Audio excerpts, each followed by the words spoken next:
लंबोदर परमसुंदरमेकदन्तं रक्तांबरं त्रिनयनं परमं पवित्रम् उद्याद्दिवाकरनिभोज्ज्वलकान्तिकान्तं विघ्नेश्वरं सकलविघ्नहरं नमामि। वसुदेवसुतं देवं कंसचाणूरमर्दनं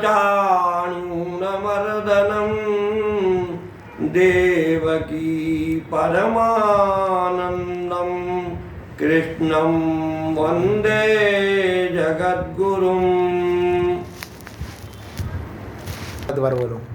शास्त्री प्रथम वर्ष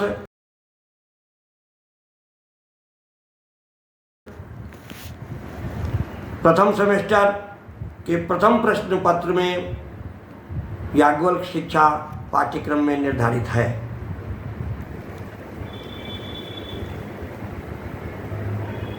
महर्षि याज्ञवल्क्य के द्वारा यह याज्ञवल्क्य शिक्षा प्रणीत है, इसके रचयिता है, इसीलिए इसका नाम याज्ञवल्क्य शिक्षा पड़ी है।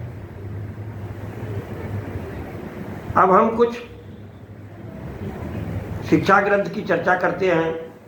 चारों वेद की अपनी अलग अलग शिक्षा ग्रंथ है। जैसे ऋग्वेद की पाणिनीय शिक्षा, यजुर्वेद की याज्ञवल्क्य शिक्षा, सामवेद की नारदीय शिक्षा और अथर्ववेद की मांडुक्य शिक्षा ग्रंथ है। इन शिक्षा ग्रंथों में वेद के उच्चारण की व्यवस्था है, हस्तस्वर की व्यवस्था है और जो विशेष उच्चारण जो किए गए हैं उनके बारे में विस्तृत रूप से बताए गए हैं। अब हम याज्ञवल्क्य शिक्षा की बात कर रहे हैं। याज्ञवल्क्य शिक्षा में सर्वप्रथम बताया गया है अथातस्त्रैश्वर्यलक्षणं व्याख्यास्यामः। महर्षि याज्ञवल्क्य सर्वप्रथम अथ शब्द मांगलिक है और उन्होंने स्वयं मंगलाचरण में बोले हैं प्रणम्य पितरौ तद्वत् गुरुं सप्तर्ष्युपाव्ययं विवृणोमि यजुः शिक्षां याज्ञवल्क्य प्रभासिताम्। इस प्रकार से उन्होंने माता पिता और सप्तर्षियों को प्रणाम करके यजुर्वेद से संबंधित जो शिक्षा ग्रंथ है उसके ऊपर में अपना विवेचन कर रहे हैं। अथ शब्द अथातस्त्रैश्वर्यलक्षणं व्याख्यास्यामः। अथ शब्द मांगलिक है, इसीलिए सर्वप्रथम इसका प्रयोग किया गया है। स्मृतिकारों ने कहा है ओंकारश्चाथ शब्दश्च द्वावेतौ ब्रह्मणः पुरा कंठं भित्वा विनिर्यातौ तेन मांगलिका बुभौ। अर्थात ये दोनों शब्द मांगलिक हैं। ओंकार शब्द का प्रयोग वेद के प्रारंभ में किया जाता है, अचकार शब्द का प्रयोग भाष्य के प्रारंभ में किया जाता है। ओंकारम वेदेषु अचकारम भाष्येषु प्राच्यशास्त्र में कहा गया है। अर्थात ओंकार का उच्चारण करने से पहले वेद में ओंकार का उच्चारण होगा और भाष्य में अच शब्द का उच्चारण होगा। अब आगे महर्षि कहते हैं स्वरों के बारे में उदात्तश्च अनुदात्तश्च स्वरितश्च तथैव तत् लक्षणं वर्णयिष्यामि दैवतं स्थानमेव च। अर्थात तीन प्रकार के स्वर बताए गए हैं। उदात्त, अनुदात्त और स्वरित, इन तीनों स्वर के क्या लक्षण हैं, क्या वर्ण है, देवता है, स्थान है आदि के बारे में विस्तृत चर्चा की गई है। सर्वप्रथम वर्णों के बारे में चर्चा है। शुक्लम उच्चम विजानीयान् नीचम लोहितमेव च श्यामम तु स्वरितम विद्यात् अग्निमुच्चस्य दैवतम, अर्थात उच्चम, उच्च को ही उदात्त स्वर कहा गया है। तो उदात्त स्वर के वर्ण जो है शुक्ल हैं, सफेद हैं, और नीचम अर्थात अनुदात्त, अनुदात्त स्वर के लोहितम, लाल रंग हैं, और श्यामम तो स्वरितम विद्या, श्याम वर्ण स्वरित स्वर के हैं। अब देवता की बात आती है। अग्निमुच्चस्य दैवतम, उच्चस्य अर्थात उदात्तस्य, उदात्त के स्वर के देवता अग्नि है, अनुदात्त स्वर की देवता सोम है, और स्वरित स्वर के देवता सविता है। इस प्रकार से अब जाति की बात आती है। उदात्तम ब्राह्मणम विद्यान नीचम क्षत्रियमेव च वैश्यम तु स्वरितम विद्यात् भारद्वाजम उदात्तकम। इस प्रकार से उदात्त स्वर की जाति ब्राह्मण है, और अनुदात्त स्वर के क्षत्रिय जाति है, और स्वरित स्वर की वैश्य जाति है। अब हम गोत्र की चर्चा कर रहे हैं।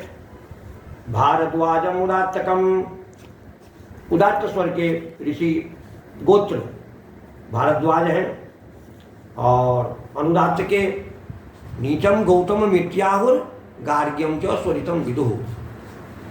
अनुदात्त स्वर के गोत्र गौतम ऋषि हैं, और स्वरित के गार्ग्य ऋषि हैं। अब हम छंद की बात करते हैं। विद्यादुदात्तं गायत्रं नीचं त्रैष्टुवमेव च जागतं स्वरितं विद्या देवमेवं नियोगतः। अर्थात उदात्त स्वर की गायत्री छंद है, अनुदात्त के त्रिष्टुप छंद है, और जागती छंद स्वरित स्वर के हैं। इस प्रकार से यह नियोजन किया गया है। अब आगे ऋषि कहते हैं, गांधर्व वेदे जे प्रोक्ता सप्त षड्जादय स्वराः तो एव वेदे विज्ञेयाश्रय उच्चादय स्वराः। अर्थात गांधर्व वेद जो कि सामवेद का उपवेद है, उसमें षड्ज आदि 7 स्वर बताए गए हैं। उन 7 स्वरों को यजुर्वेद में 3 स्वरों में समाहित किया गया है। इसके बारे में उच्चौ निषाद गांधारौ नीचा वृषभ दैवतौ शेषाच स्वरिता ज्ञेया सर्ज मध्यम पंचमाः। निषाद और गांधार स्वर को उदात्त के अंतर्गत समाहित किया गया है। वृषभ और धैवत स्वर को अनुदात्त के अंतर्गत समाहित किया गया है, और शेष जो 3 बचे सर्ज मध्यम पंचम, इनको स्वरित स्वर के अंतर्गत लिए गए हैं। अब इन 7 स्वरों की जो उच्चारण व्यवस्था है, इस पर महर्षि याज्ञवल्क्य कहते हैं, षड्जो वेदे शिखंड्यास्य ऋषभस्यादजामुखे गावो रमन्ति गांधारम क्रौंचाश्चैव तु मध्यमम। अर्थात शिखंडिनो मयूरस्य आस्यम मुखम तस्मिन्। जो शिखंडी मयूर को कहते हैं, तो मयूर की बात आती है तो शिखंडिनो मयूरस्य आस्यम मुखम तस्मिन्। अर्थात मयूर के जो उच्चारण है वह सदस्य स्वर का उच्चारण है, और अजामुखे ऋषभ स्वर का उच्चारण बकरी की आवाज की तरह होती है, और गाय की तरह गांधारम, गांधार स्वर का, गाय जैसे रमाती है वैसे गाय स्वर का उच्चारण होता है। और मध्यमम क्रौंच नाम के पक्षी के उच्चारण के समान मध्यम स्वर का उच्चारण होता है। कोकिला पंचमम ब्रूचे निषादं तु वदेत गजाः आश्वस्य दैवतो ज्ञेय स्वरा सप्तेति गीयते। कोकिला पंचमम ब्रूचे, कोकिला कोयल इति प्रसिद्धा। कोयल स्वर पंचम स्वर में गाती है और निषाद स्वर का उच्चारण हाथी के समान होता है, जैसे हाथी चिघाड़ता है। आश्वस्य दैवतो ज्ञेय, अश्व यानी घोड़ा का जो हिनीनाना उच्चारण है वो दैवत स्वर का है। इस प्रकार से सातों स्वर के बारे में बताए गए। अब मात्रा की चर्चा करते हैं। निमेषो मात्रा कालस्यात् विद्युत कालस्तथा परे अक्षरात् तुल्य योगाच्च मति स्यात् सोम शर्मणः। सोम शर्मा नाम के आचार्य मात्रा के बारे में बता रहे हैं कि जो आंख की पलक जितनी देर में गिरे वह एक मात्रा काल है, और बिजली जितनी देर चमक जाए उसमें जो समय लगे वह एक मात्रा काल है, और एक अक्षर को दूसरे अक्षर के उच्चारण करने में जो बीच का अंतर का समय है वो भी एक मात्रा काल है। इस प्रकार से यह एक मात्रा के लिए बताया। जैसे क ख क, तो अब क और ख के बीच में जो समय हुआ, ख और ग के बीच में जो समय हुआ वह एक मात्रिक काल है। अब इसके बाद आगे चर्चा है। सूर्य रश्म प्रतीकाशात् कणिका यत्र दृश्यते अनुत्वस्यतु सा मात्रा मात्रा च चतुरानवा। इसी एक मात्रा को दूसरे प्रकार से बता रहे हैं कि सूर्य की किरणों में जो कणिकाएं दिखती है वह कणिका एक अणुमात्रा काल है, और वही जो अणु है उसकी जब हम 4 अणु हो जाएंगे तो वह एक मात्रा काल समझा जाएगा। अब ये जो 4 मात्रा है वह अपने मुख के अंदर में कैसे समाविष्ट होता है, इस प्रसंग में महर्षि याज्ञवल्क्य कहते हैं। मानसे चाणवम विद्यात् कंठे विद्यात् विराणवम श्रीराणवम तो जिह्वाग्रे निश्चितम मात्रिकम विदुः।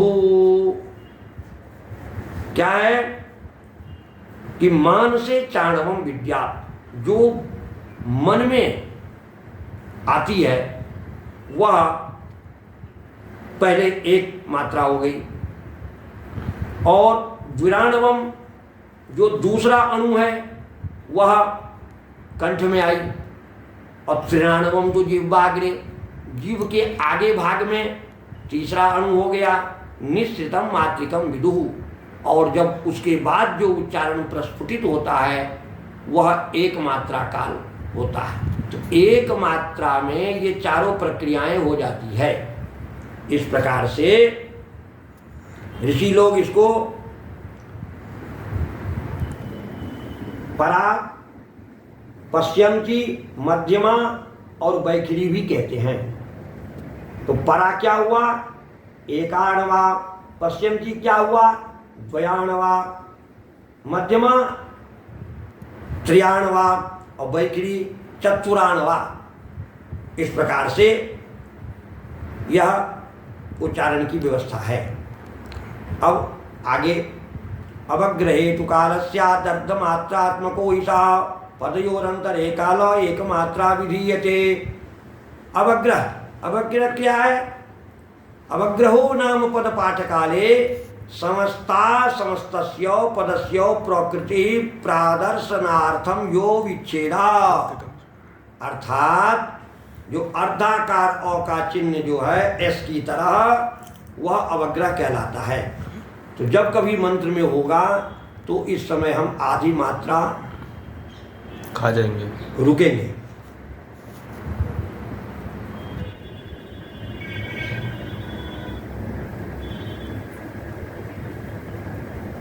उदाहरण के लिए ये बताया गया है, सहस्र शीर खेती सहस्र शीरखा। तो अब जो हम यहाँ पर रुके वह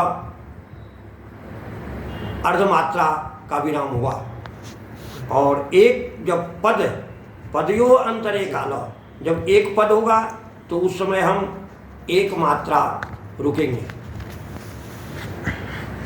अब आगे मंत्र के पाठ करते समय कितना विराम हो इसके भी नियम बताए गए हैं। ऋचोर्धे तु त्रिमात्रस्या त्रिगंतके रिक्तन्तु पाणिमुच्छिप्य द्विमात्रे धारयेत् बुधः। ऋचा के आधा में 2 मात्रा काल का विराम होगा, ऋचा के अंत में 3 मात्रा का विराम होगा, और जब दूसरा स्वर जब तक नहीं आए तब तक हम वहीं रुकेंगे, तो 2 मात्रा काल तक रुकेंगे। उदाहरण के लिए जैसे हरि ओम गणानां त्वा गणपतिग्ं हवामहे प्रियाणां त्वा प्रियपतिग्ं हवामहे निधीनां त्वा निधिपतिग्ं हवामहे द्वसो मम आहमजानि गर्भोधमा त्वमजासि गर्भोधम्। इस मंत्र के अर्ध में 2 मात्रा का विराम हुआ और अंत में 3 मात्रा का विराम हुआ। इस प्रकार से आगे बताया गया है। विवृत्तौ चावसाने च ऋचोर्धे च तथा परे पदे च पाद संस्थाने शून्य हस्तम विधीयते। विवृत्तौ द्वयोस्तु स्वरयोः इति, जो अर्धाकार आकार के तरह, एस की तरह, खंडाकार चिन्ह की तरह जो चिन्ह होता है उसको विवृत कहा जाता है। तो ऋचोर्धे च तथा परे, तो ऋचा के आधा में विराम करते हैं। पदे च पाद संस्थाने, और जब पदे पदपाठकाले पूर्वम पदम उच्चार्य परस्मिन् पदे उच्चार्यमाने माध्यमिको यो विरामस् तत्रेति यावत् पाद संस्थाने पादपूर्तौ शून्य हस्तम रिक्त पाणित्वम्। हस्त शब्दस्यार्थ अर्धर्चादि त्वात् तल्लीवत्वम्, अर्थात जब तक आगे स्वर नहीं आएगा तब तक हमारा हाथ वहीं पर रुका रहेगा। अब हम मात्रा की बात करते हैं। एक मात्रो भवेद ह्रस्वो द्विमात्रो दीर्घ उच्यते त्रिमात्रस्तु प्लुतो ज्ञेयो व्यंजनम चार्धमात्रिकम। जो ह्रस्वादि जो 3 मात्राएं बताई गई है, तो एक मात्रा भवेद ह्रस्वो, ह्रस्व की 1 मात्रा होती है, और दीर्घ की 2 मात्रा होती है, और प्लुत की 3 मात्राएं होती है, और व्यंजनम चार्धमात्रिकम, व्यंजन की आधी मात्रा होती है। इस प्रकार से जैसे पाणिनीय सूत्र में भी कहा गया है, ऊकालो झस्व दीर्घ प्लुतः उश्च ऊश्च ऊश्च वह वाम काल इव कालो जस्य सोच क्रमात् ह्रस्व दीर्घ प्लुत संज्ञास्योः। वहां पर भी यही ह्रस्व दीर्घ और प्लुत के लिए काल बताए गए हैं। ओंकारो अदौ विशेषमाह प्रणवम तो प्लुतम कुर्यात् व्याहृतिर् मात्रिका विदुः। प्रणव ओंकार को कहते हैं, तो इसका उच्चारण में 3 मात्रा का समय लगना चाहिए। जैसे ओम,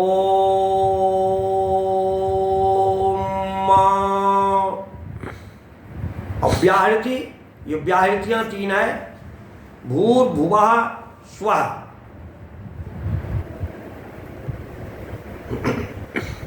मात्रिका विदु, ये 1 मात्रिक है।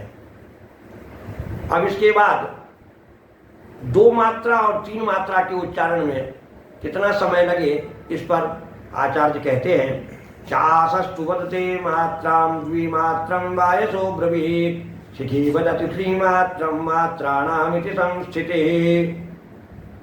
चासो नीलकंठाविदा पक्षी, नीलकंठ नाम का जो पक्षी है उसके उच्चारण में वदते मात्रां ह्रस्वम अक्षरम, एक मात्रा का समय लगता है।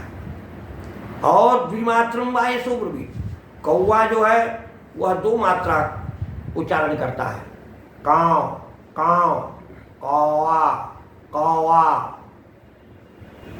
और सिकी वदति त्रिमात्रम, सिकी यानी मोर, यह 3 मात्रा का उच्चारण करते हैं, पियाऊ कुकुरुकू। मुर्गा भी 3 मात्रा उच्चारण करता है। इस प्रकार से मात्राओं के बारे में आचार्य जी बड़ा ही विलक्षण विवेचन किया है और इसमें उन्होंने अपने विभिन्न जानवरों के उच्चारण से, पक्षियों के उच्चारण से उनको यह समाहित किए हैं। वर्णो जातिश्च मात्रा च गोत्रम छंदश्च दैवतम एतत् सर्वं समाख्यातम याज्ञवल्क्येन धीमता। महर्षि याज्ञवल्क्य अपनी बुद्धिमत्ता से इन वर्ण, जाति, मात्रा, गोत्र, छंद इत्यादि के बारे में विधिवत विवरण प्रस्तुत किए और इस प्रकार से यहाँ एक प्रकरण पूरा हो जाता है। ओम